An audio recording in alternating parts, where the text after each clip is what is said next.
थे वो उनके पास अवेलेबल हैं, जब कॉलेज ओपन होगा तो आप उनसे भी ले सकते हो। वैसे मैंने उस नोट्स की ना पिक्चर्स लेके तो वो प्रेजेंटेशन में ही डाल दी हैं, अगर आप चाहें तो वहाँ से नोट कर लें या उसका प्रिंट आउट ले लें। इतनी क्लियर नहीं है पर please bear with it. Okay जी, स्टार्ट करते हैं। फर्स्ट ऑफ ऑल हमने ये देखना है कि what are basically proteins. Definition क्या है इसकी? Proteins are extremely complicated molecules and are the nitrogenous compounds made up of variable number of amino acid residues joined to each other by peptide linkages. फिर आ जाते हैं हम biomedical importance क्या होती है प्रोटीन्स की। एज यू नो कि proteins are very important molecules in human body, one of the most important molecules in human body. तो इनके कुछ स्पेसिफिक इनकी बायोमेडिकल इंपॉर्टेंस है, like these are the transporters of hydrophobic compounds in the blood, they provide cell addition molecules, they act as hormones, they act as ion channels, they act as enzymes.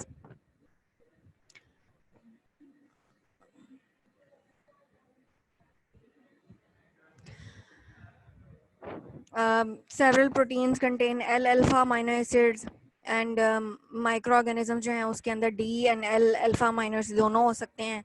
Some of the peptides जो हैं they are of therapeutic importance, like these are used in antibiotics and different kind of anti-tumor or anti-cancerous agents. For example, gramicidin A, an anti-tumor agent, bleomycin.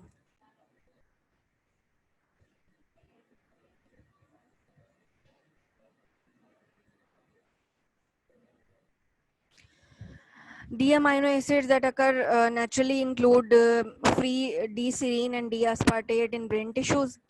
D-alanine and D-glutamate are present in gram-positive bacteria, and these are used in some certain antibiotics.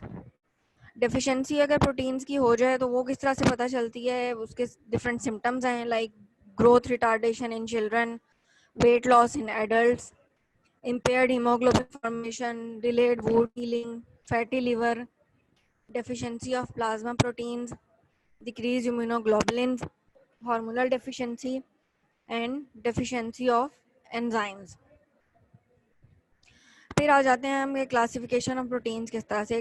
Proteins को हम 4 veg में, main 4 तरीकों से उसको classify कर सकते हैं। First of them is based on physiochemical properties, second is based upon function, third is based upon molecular length and shape, and fourth is nutritional classification. ये प्रोटीन्स की क्लासिफिकेशन का एक बहुत अच्छा सा चार्ट सा बना हुआ है जिसमें प्रोटीन्स को उन्होंने बहुत बेसिक तरीके से क्लासिफाई किया हुआ है। एक तो ये कि फिजियोकेमिकल जब हम क्लासिफिकेशन करेंगे तो उसको हम आगे फर्दर 3 में डिवाइड कर देंगे, मीन्स के simple proteins, compound proteins and derive proteins. Simple proteins में हमारे पास जो सबसे सिंपलेस्ट ऑफ प्रोटीन्स हैं वो आएंगी, like albumin, globulin, globin, protamine, histones, protamine, albuminoids and collagen. Compound proteins में हमारे पास आएंगी nucleoproteins, phosphoproteins, lipoproteins, carbohydrate containing proteins, chromoproteins and metalloproteins. Derive proteins में प्राइमरी डिराइव प्रोटीन्स आ सकती हैं, लाइक जो डीनेचर्ड प्रोटीन्स होती हैं उसको हम डिराइव प्रोटीन कहते हैं, और सेकंड जो है that is a secondary derive protein जिसको हम हाइड्रोलिटिक प्रोटीन्स कहते हैं। फिर आ जाते हैं दूसरी जो क्लासिफिकेशन है, फंक्शनल क्लासिफिकेशन। फंक्शनल क्लासिफिकेशन ये है कि प्रोटीन्स किस तरह से बॉडी के अंदर डिफरेंट फॉर्म्स में एक्ट करती हैं, तो उसको उन्होंने क्लासिफाई कर दिया हुआ है। इसमें आ जाती हैं हमारे पास catalytic proteins, regulatory proteins, structural proteins, transport proteins, defensive proteins, contractile proteins, genetic and storage proteins. Structural classification में 2 ही आती हैं, globular proteins and fibro protein. Globular proteins आपको पता है कौन सी हैं, हीमोग्लोबिन इसकी सबसे इंपॉर्टेंट एग्जांपल है, और सेकंड इज फाइब्रस प्रोटीन जिसमें कोलेजन और इलास्टिन आती हैं। फिर आ जाते हैं हम क्लासिफिकेशन ऑफ अमाइनो एसिड्स की तरफ। अमाइनो एसिड्स बेसिकली क्या हैं? Amino acids are nitrogenous colloidal substances joined together by a specific type of covalent bond called peptide bond or peptide linkage. These are the most abundant organic compounds in the cell's interior and constitute about 50% of the total dry mass of the cell. और हम amino acids को हम दूसरे तरीके से भी define कर सकते हैं कि these are the building blocks of proteins and they contain an amino group and a carboxyl group and a side chain, that is R group, within their structure. R group is very important because it determines the basic characteristics and functions of an amino acid. सारे जो amino acid हैं उसमें carboxyl group भी same होगा और amino group भी same होगा. ये आर ग्रुप जो है ना, ये सिंपलेस्ट अमाइनो एसिड से कॉम्प्लेक्स अमाइनो एसिड तक ये वेरी करेगा. एंड आर ग्रुप की वजह से ही हम डिफरेंट अमाइनो एसिड को क्लासीफाई करते हैं और उनको उनकी जो डिफरेंट प्रॉपर्टीज हैं, जो उनके फंक्शंस हैं, वो आर ग्रुप की वेरिएशन की वजह से हैं. अभी तक जो है different 300 amino acids have been identified and described. और मैमल्स में जितने प्रेजेंट हैं, दीज आर ओनली 20. ये जो 20 अमाइनो एसिड्स ह्यूमन बींग्स में या मैमल्स में प्रेजेंट हैं, दीज आर द प्राइमरी और स्टैंडर्ड और normal amino acids. Amino acid जो है ना, आपको पता है कि मैसेंजर आरएनए के ऊपर एक सीक्वेंस ऑफ अमाइनो एसिड लगा होता है जिसको हम कोडॉन कहते हैं, जो कि कोडॉन के साथ मैच करता है during the transcription and translation process in genetic information. ठीक है. मैसेंजर आरएनए जो है, ये these are its self produced by the DNA molecules. फिर आ जाती है classification of amino acid. Classification of amino acid थोड़ी सी लंबी है, पर इससे आपने परेशान नहीं होना. या आपको डिफरेंट वो मैं नोट्स एंड में दे दूंगी जिसमें नमूनेक्स बने हुए हैं, तो वो आपको याद करने में बहुत आसानी होगी. क्लासिफिकेशन हम डिफरेंट वे से इसको क्लासिफाई कर सकते हैं. फर्स्ट जो है दैट इज अमाइनो एसिड जो हैं, these are synthesized de novo by humans और नॉट. इसमें आ जाती है हमारे पास एसेंशियल, नॉन एसेंशियल और कंडीशनली एसेंशियल. फिर second type is classification according to the structure of the side chain. इसमें आ जाते हैं aliphatic, aromatic, side chains containing sulphur and side chains containing hydroxyl group. फिर third type is classification according to polarity of the side chain.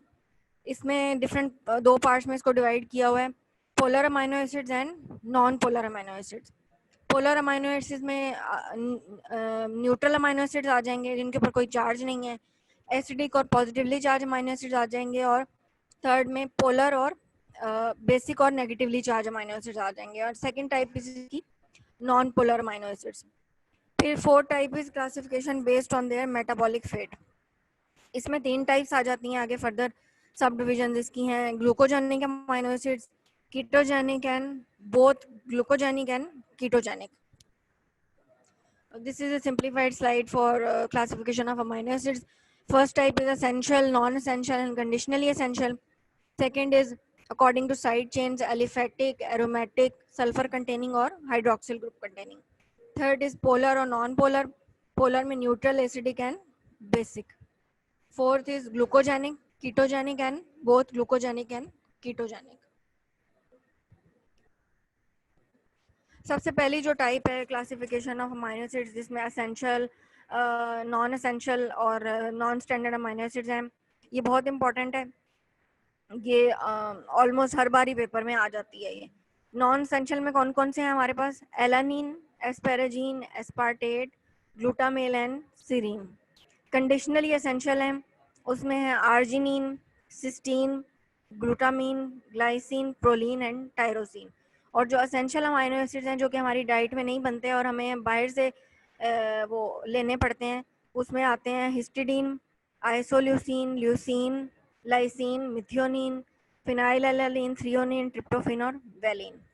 फिर कुछ ऐसे amino acids हैं जो इन सारे अमाइनो एसिड्स से थोड़े डिफरेंट हैं, उनको हम कहते हैं नॉन स्टैंडर्ड अमाइनो एसिड्स.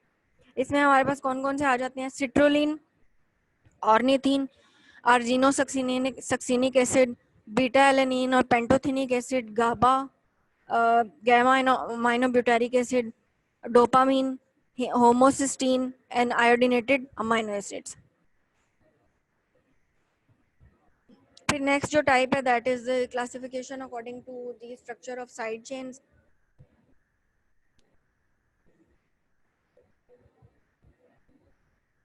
इसमें amino acid with aliphatic side chains, amino acid with aromatic side chains and side chains containing sulfur, side chain containing hydroxyl group.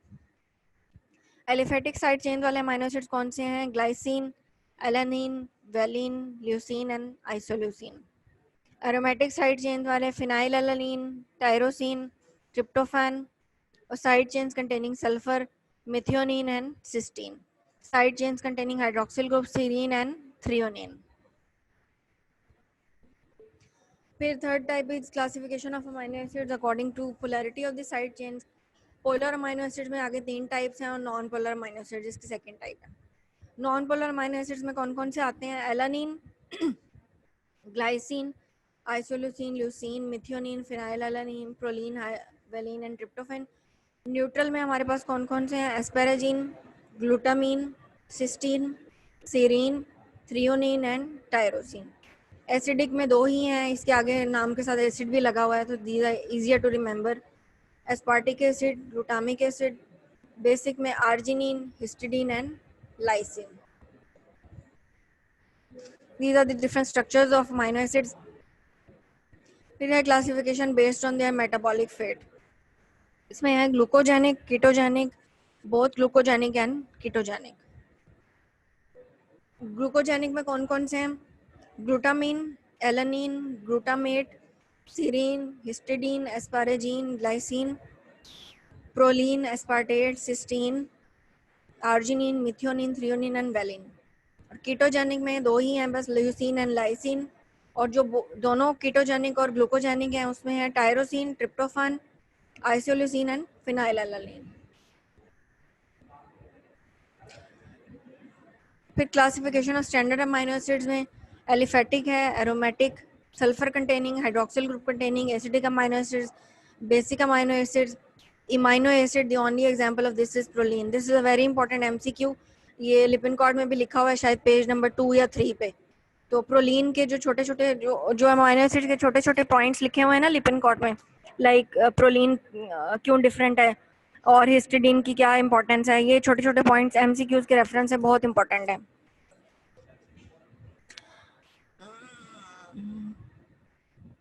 फिर आ जाती हैं properties of amino acids. As you know कि amino acids जो हैं these are basically charge compounds and these are polar and they are soluble in aqueous solutions and they are soluble in polar solvents and not soluble in non-polar solvents. They have a high melting temperature over 200 degrees centigrade. High melting temperature का क्या मतलब है कि जो बहुत ज़्यादा energy required है amino acid के आयनिक बॉन्ड को ब्रेक करने के लिए.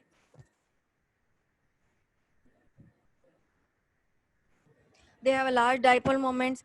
डाइपोल मोमेंट क्या होती है? डाइपोल मोमेंट केमिस्ट्री में आप लोगों ने पढ़ा होगा पहले कि dipole moment is actually the ability of the different charges to attract each other.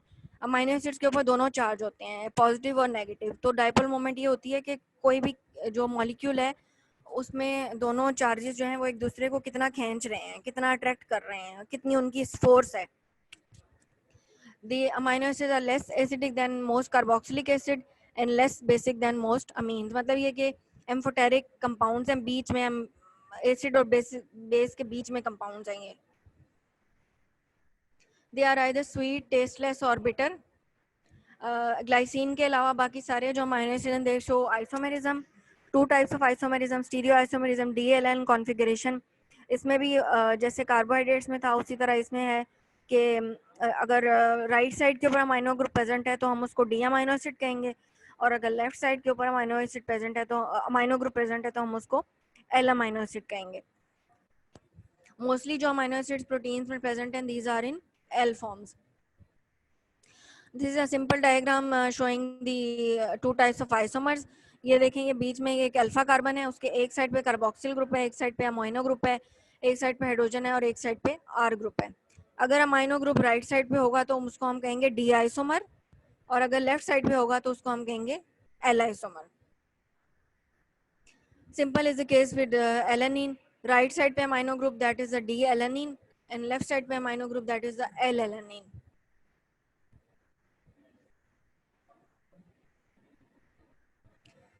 फिर आ जाती है ऑप्टिकल आइसोमेरिज्म. ऑप्टिकल आइसोमेरिज्म क्या है कि ability of a compound to rotate the plane polarized light.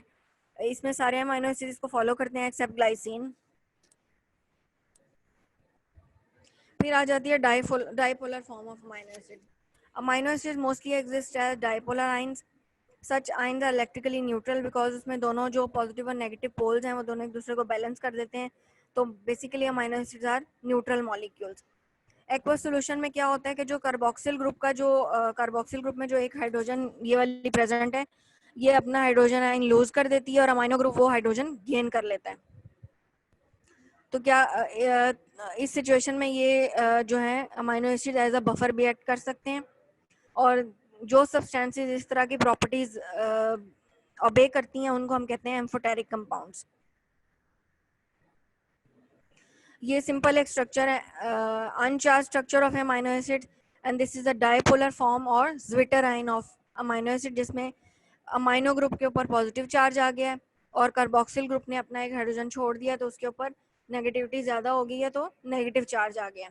ज्विटराइन के ऊपर काफी बार छोटा सा नोट लिखने के लिए आ जाता है. तो इसमें आपने सबसे पहले बताना ये है कि बेसिकली ज्विटराइन होता क्या है, ज्विटराइन कहाँ पे बनता है, एक्वस सॉल्यूशंस में बनता है.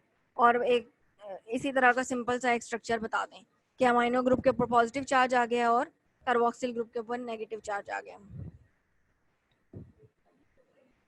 Many biomolecules are amphoteric in aqueous solutions, for example like amino acids, and that is they can accept or donate protons. Physiological pH जो होती है हमारी बॉडी की उसमें अमाइनो एसिड जो है they have both a positive and a negative group, thus they can act as an acid or a base both. Such substances are called ampholytes. फिर एक बहुत इंपॉर्टेंट पॉइंट है कि आइसोइलेक्ट्रिक पॉइंट और isoelectric pH. Isoelectric point is actually that point or that pH at which the amino acids exist as zwitterine, at which the amino acid has no net electrical charge and both the charges balance each other, like positive and negative charges both balance each other.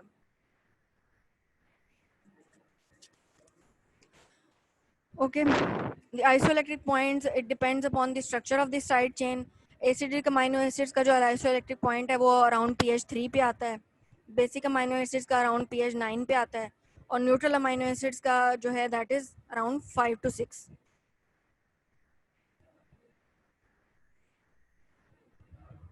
Isoelectric point में ये देख लें कि अगर pH कम होगी, means कि अगर pH हमारे पास 7 से कम है, एसिडिक पीएच है, तो उसमें अमाइनो एसिड के ऊपर नेट चार्ज +1 का आ जाएगा और वो केटाइनिक फॉर्म में होगा.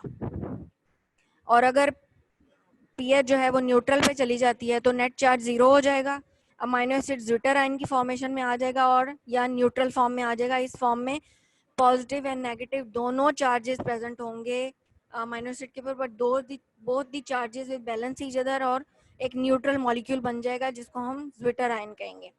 अगर हम 7 से ज़्यादा पीएच कर देते हैं, मींस कि हम बेसिक पीएच कर देते हैं, उस केस में कार्बोक्सिल ग्रुप के ऊपर नेगेटिव चार्ज आ जाएगा और amino acid will remain as anionic form.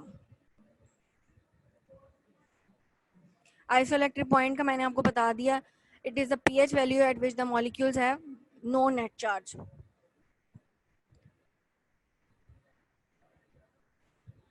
Okay, एक टॉपिक लिपिन कॉर्ड में दिया हुआ है पीएच का. इसमें कोई ऐसी वो बात नहीं है, ये कोई इतना इंपॉर्टेंट टॉपिक नहीं है, लेकिन बस आपकी उसके लिए है, अंडरस्टैंडिंग के लिए कि pH is defined as the negative log of hydrogen ion concentration.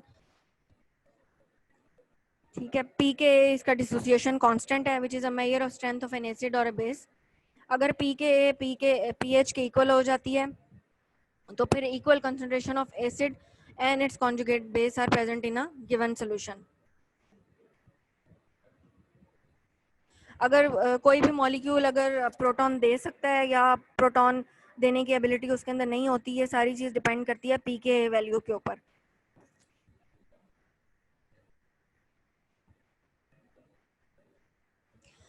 अगर एसिडिक पीएच होगी तो प्रोटोनेटेड फॉर्म मोर होगी, मींस के हाइड्रोजन आयन जो है वो ज्यादा देगा कंपाउंड. अगर बेसिक पीएच होगी, पी के वैल्यू से ज्यादा की पीएच होगी तो डी प्रोटोनेटेड फॉर्म ज्यादा होगी, मींस के it will gain H positive ions to neutralize the pH and bring it down. For example एक हम एग्जाम्पल देते हैं एलेनिन की, इसमें दोनों ग्रुप्स प्रेजेंट हैं, अमाइनो और कार्बोक्सिल ग्रुप दोनों प्रेजेंट हैं। लो पीएच पे क्या होगा कि both these groups are protonated, form 1 बन जाएगी, नेट चार्ज इज पॉजिटिव। अगर हम पीएच को ज्यादा कर देंगे तो कार्बोक्सिल ग्रुप अपना प्रोटॉन दे देगा और वो फॉर्म 2 बन जाएगी, नेट चार्ज जो हो जाएगा इसमें 0 हो जाएगा। और इफ इन केस अगर हम पीएच को और ज्यादा करेंगे तो फिर क्या हो जाएगा कि जो अमाइनो ग्रुप है it will give its proton and it will become NH2, form 3 बन जाएगी और नेट चार्ज हमारे पास फिर नेगेटिव हो जाएगा। एम्फोलाइट्स की मैंने आपको बात पहले बता दी है कि फिजियोलॉजिकल पीएच में amino acids have a positive group and a negative group, so they can act as an acid or a base both. These are called as ampholites. अब ये सारी आइसोइलेक्ट्रिक पॉइंट और ये पॉजिटिव और negative charges की importance क्या है कि इसी बेसिस पे हम अमाइनो एसिड्स को सेपरेट कर सकते हैं इन अ गिवन सॉल्यूशन। अगर जो पीएच को अगर हम ज़्यादा कर दें, आइसोइलेक्ट्रिक पॉइंट से ज़्यादा कर दें, तो प्रोटीन्स के ऊपर एक नेगेटिव चार्ज आ जाएगा और वो ज़्यादा पॉजिटिव इलेक्ट्रोड की तरफ मूव करेंगी।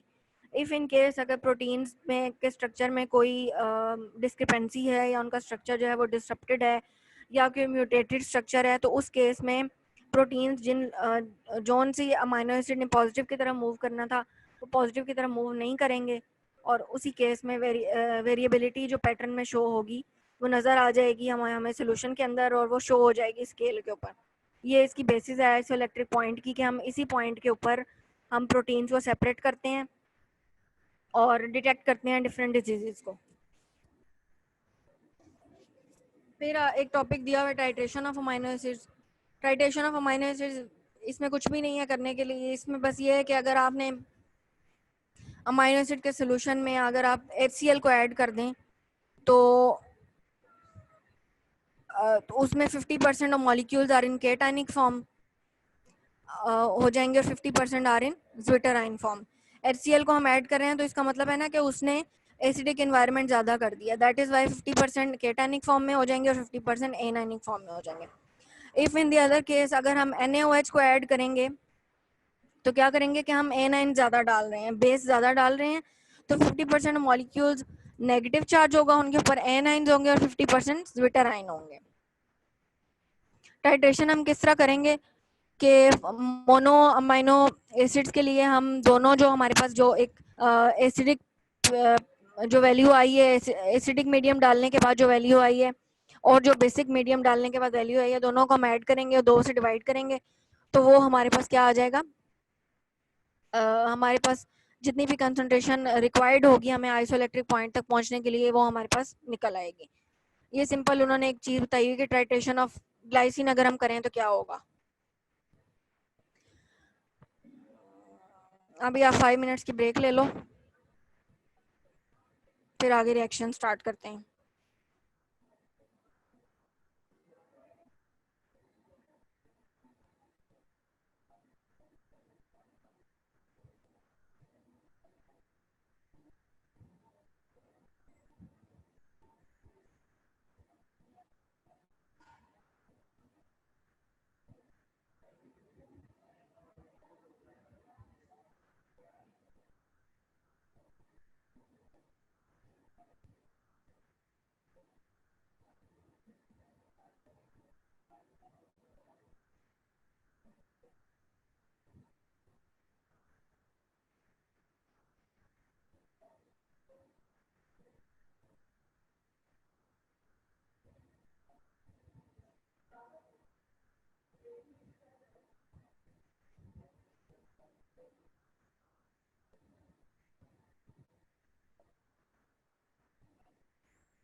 ओके जी, now we start the reactions of amino acids.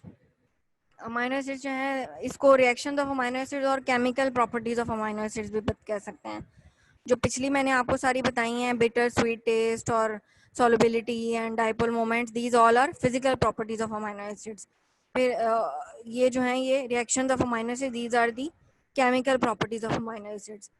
इसमें 4 टाइप्स के रिएक्शंस हैं। Reactions due to amino group, reaction due to carboxyl group, reaction due to side chain, that is R group, and fourth is a reaction due to both amino group and the carboxyl groups.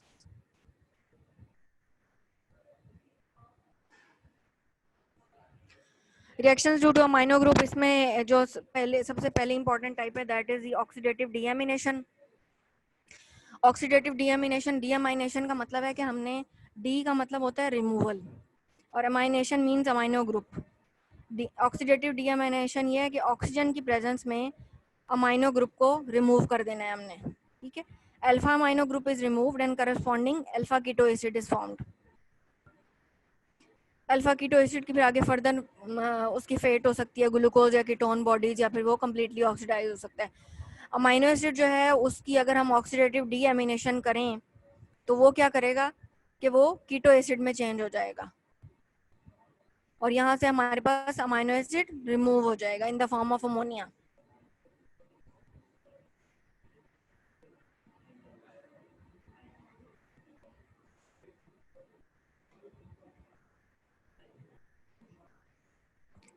फिर आ जाते हैं reactions due to amino group.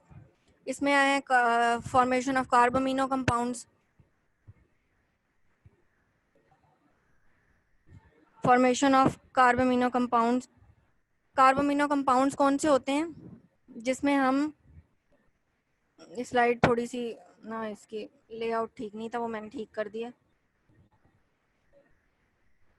Reactions due to amino group, इसमें है formation of carbamino compounds. इसकी सबसे important example ये है कि कार्बन डाइऑक्साइड जब हमारी बॉडी में अमाइनो एसिड के साथ कंबाइन करती है ग्लोबिन चेन ऑफ हीमोग्लोबिन के साथ, तो वो कार्बोमिनो हीमोग्लोबिन बन जाती है। ये आपको पता होगा कि कार्बन डाइऑक्साइड के साथ जो हीमोग्लोबिन कंबाइन करके ट्रेवल करती है, एक बहुत इंपॉर्टेंट, अराउंड 20 to 25% हमारे पास जो हीमोग्लोबिन है वो इस तरह से ट्रेवल करती है। ये सारा रिएक्शन जो है that takes place at alkaline pH and it serves as a very important mechanism for the transfer of carbon dioxide from the tissues to the lungs by hemoglobin.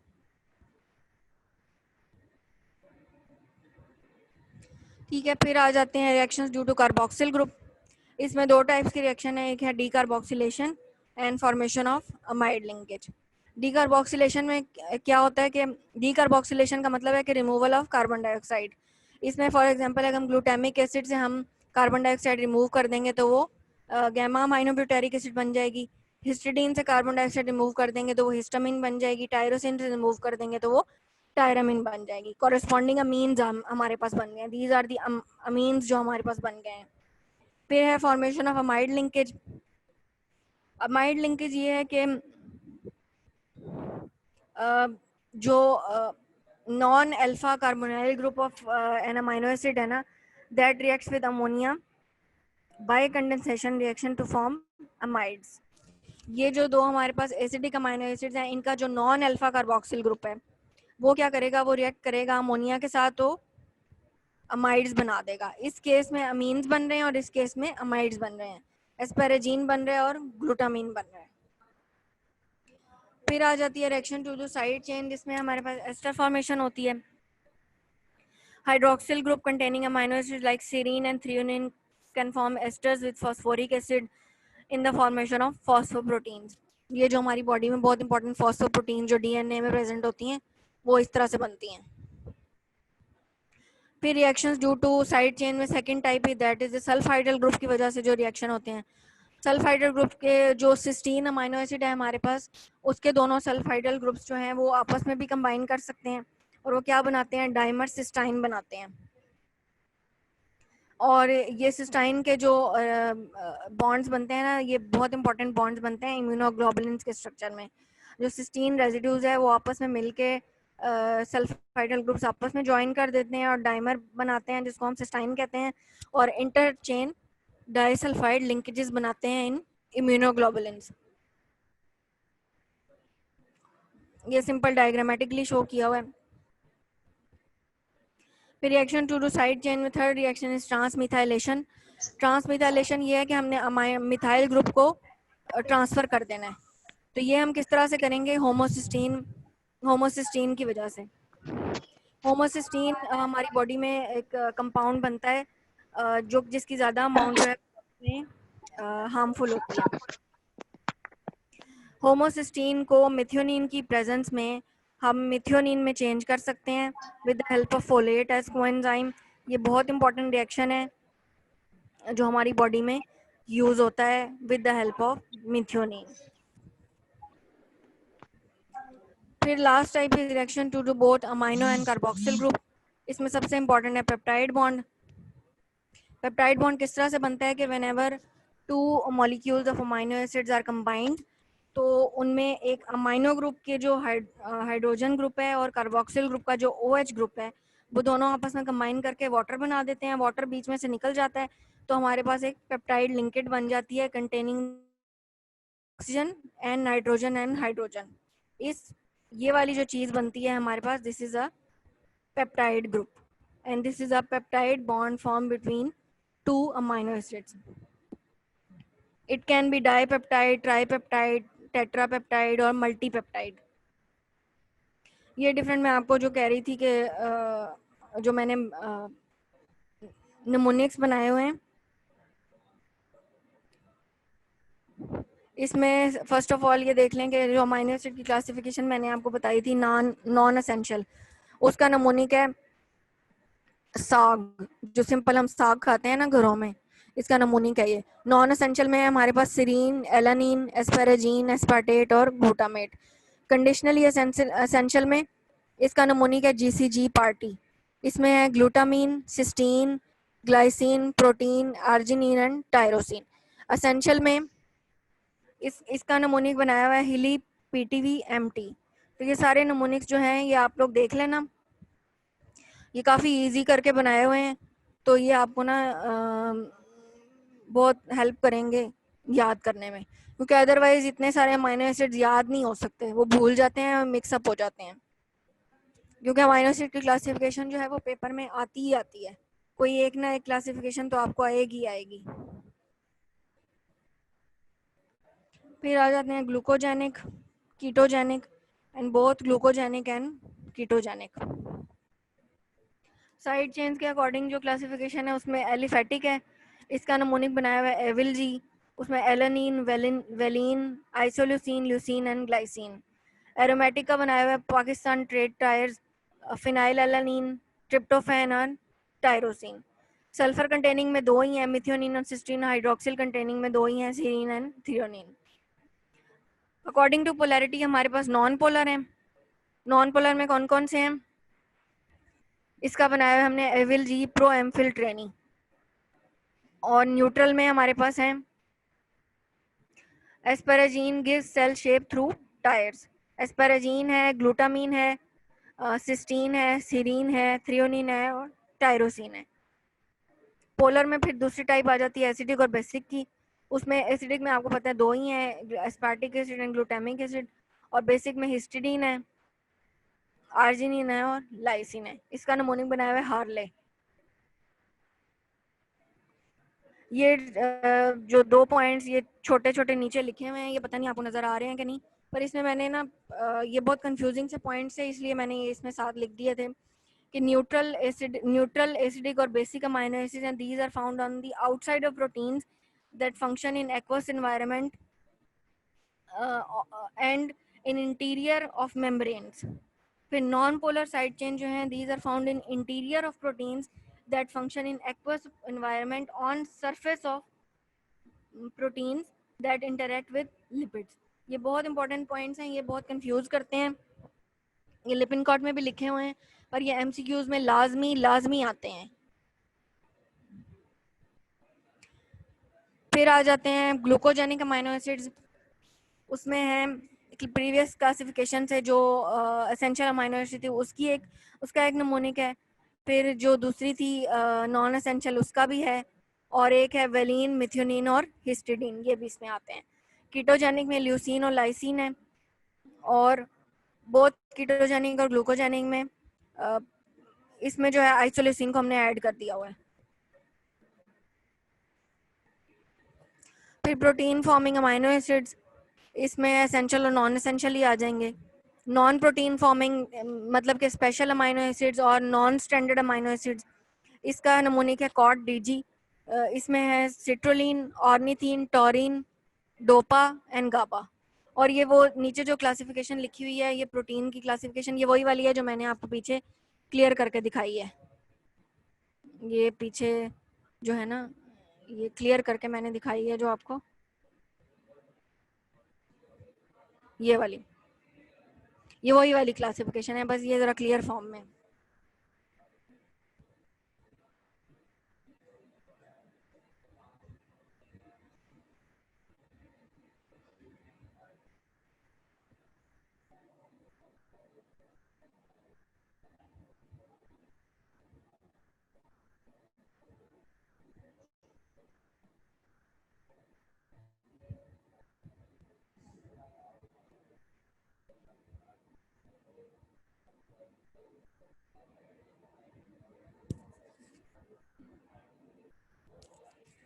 Okay ji, that's all for today.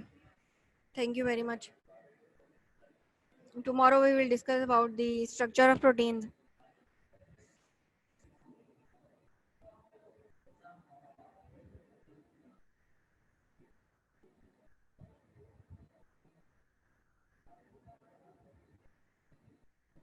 If you have any questions, please ask.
Isoelectric point or isoelectric pH is basically the point or pH where the amino acids exist as neutral molecules or zwitterines. It depends upon the side of the structure of the side chain. Acidic amino acids का जो isoelectric point है, that is around pH 3, and basic amino acids का जो isoelectric point है, that is around 9. और neutral amino acids का जो isoelectric point है, दैट इज अराउंड 5 to 6.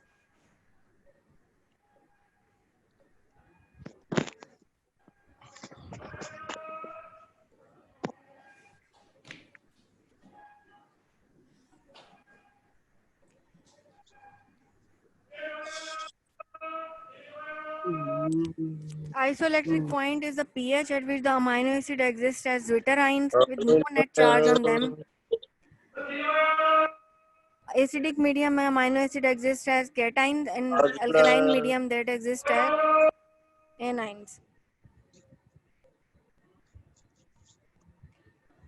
इसमें आप देख लें कि एसिडिक मीडियम में पीएच जो है वो हमारे पास न्यूट्रल पीएच से कम, 7 से कम है, तो कैटायनिक फॉर्म में प्रेजेंट है अमाइनो एसिड। और अगर हम न्यूट्रल की तरफ ले जाएं तो अमाइनो एसिड पे दोनों चार्ज हैं, पॉजिटिव भी चार्ज है और नेगेटिव भी चार्ज है, और दोनों चार्जेस जो हैं वो एक दूसरे को बैलेंस कर रहे हैं एक दूसरे के साथ। उन्होंने जो है वो बड़ी रिश्तेदारी बनाई हुई है कि भाई ये न्यूट्रल मॉलिक्यूल बना देना है, क्योंकि दोनों बैलेंस हो रहे हैं ना आपस में। तो ये ज़्यूटरन बन गया, न्यूट्रल मॉलिक्यूल बन गया है। और अगर pH 7 से ज़्यादा है, बेसिक pH है, तो A9 जो है वो हमारे पास ज़्यादा है और कार्बोक्सिल ग्रुप के ऊपर नेगेटिव चार्ज आ गए।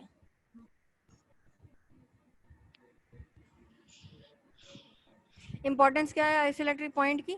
इसकी इम्पोर्टेंस ये है कि हम इसकी हेल्प से डिफरेंट प्रोटीन्स को आइडेंटिफाई कर सकते हैं। डिफरेंट डिजीज़ में प्रोटीन्स की जो मूवमेंट होती है टुवर्ड्स पॉजिटिव और नेगेटिव इलेक्ट्रोड, वो हम मैनेज कर सकते हैं with reference to isoelectric point.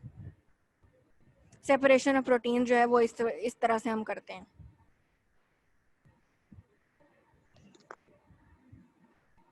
इस पूरे प्रोटीन्स के टॉपिक में आप लोगों ने करना क्या क्या है कि क्लासिफिकेशन आपको आनी चाहिए, ठीक है, क्लासिफिकेशन बहुत बहुत इम्पॉर्टेंट है। और सेकेंडली आपको स्ट्रक्चर आना चाहिए, जो सारे levels of organization of proteins हैं, जिसमें प्राइमरी सेकेंडरी टर्शरी, जो हम कल डिस्कस करेंगे, प्राइमरी सेकेंडरी टर्शरी और क्वाटरनरी, ये आपको आना चाहिए, एक एक एग्जांपल आना चाहिए।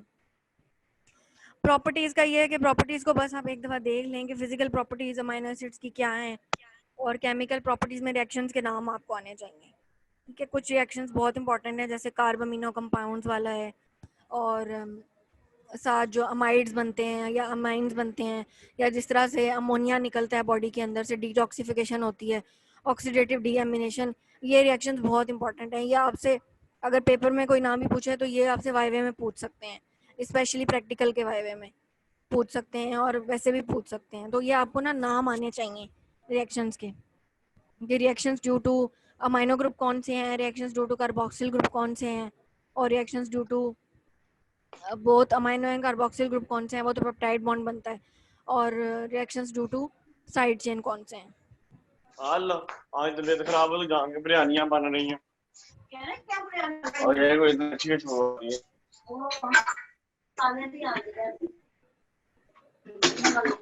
दिल मत तुम्हें जान, Oh, one way the brand, I'm like,